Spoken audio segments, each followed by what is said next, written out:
അസ്സലാമലൈക്കും, welcome to Salalah kitchen. ഇന്ന് ഞാനിവിടെ ഉണ്ടാക്കാൻ പോകുന്നത് റവ വെച്ചിട്ടുള്ള ഒരു ബണ്ണാണ്, റവ ബൺ.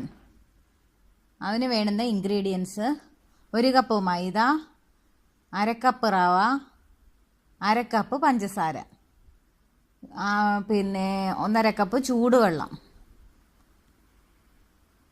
1 കപ്പ് മൈദ എടുക്കുക. അത് കഴിഞ്ഞ ശേഷം 1/2 കപ്പ് റവ ഇട്ട് കൊടുക്കുക. 1/2 കപ്പ് പഞ്ചസാര ഇട്ട് കൊടുക്കുക. പഞ്ചസാര കൂടുതൽ വേണ്ടവർക്ക് കൂടുതൽ ഇടാം. ഇതെല്ലാം കൂടെ ഒന്ന് മിക്സ് ചെയ്ത് കൊടുക്കുക. നന്നായിട്ട് മിക്സ് ചെയ്യുക. ഇതിന് ചൂടുവെള്ളമാണ് വേണ്ടത്. ഒരു ഇഡ്ഡലി പരുവത്തിൽ ചൂടുവെള്ളം ഒഴിച്ചു കൊടുക്കണം.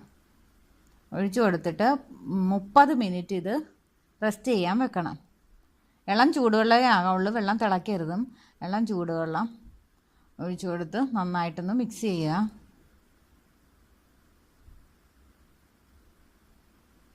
ഇത് എളുപ്പത്തിൽ ഉണ്ടാക്കാൻ പറ്റിയ ഒരു സ്നാക്സാണ്.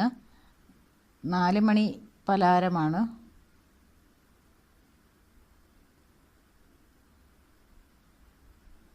നന്നായി മിക്സ് ചെയ്യാം. മിക്സ് ചെയ്ത് കഴിയുമ്പം ഇതൊരു ഇഡ്ഡലി മാവിൻ്റെ പരുവത്തിലാവും.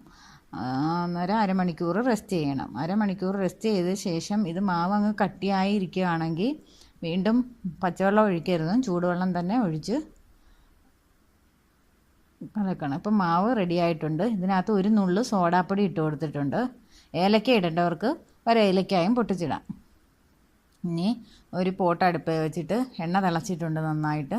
അതിലേക്ക് ഓരോ തവി കോരി ഒഴിച്ച് കൊടുക്കാം.